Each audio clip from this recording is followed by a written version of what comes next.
In this guide, I'm going to show you how to make Google Chrome your default browser. This is Aiden from JustBoz, and before we get into this guide, make sure to like the video and subscribe to the channel with all notifications on. It really does help with the channel and it lets us know that you want more content like this, so we greatly appreciate it. If at any point throughout this guide you did have any questions, just ask them down in the comment section below and we can help you out further. I'm going to be doing my best to reply to every single comment down there. Now, first things first, you're going to want to go ahead and open up your Windows settings. So just open up your settings real quickly. It'll look something like this for you.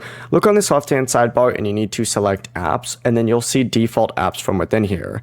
Select that, and then you can either just go ahead and search for an app, like you could search for Chrome, or you could just scroll through until you find it.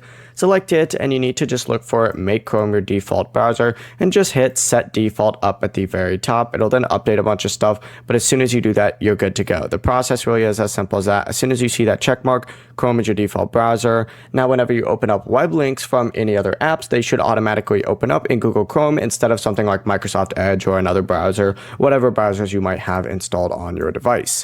Before you do leave, make sure to like the video and subscribe to the channel with all notifications on. It really does help with the channel and it lets us know that you want more content like this. We'd greatly appreciate it. And if at any point throughout this guide you did have any questions, just ask them down in the comment section below and we can help you out further. I'm going to be doing my best to reply to every single comment down there. Peace.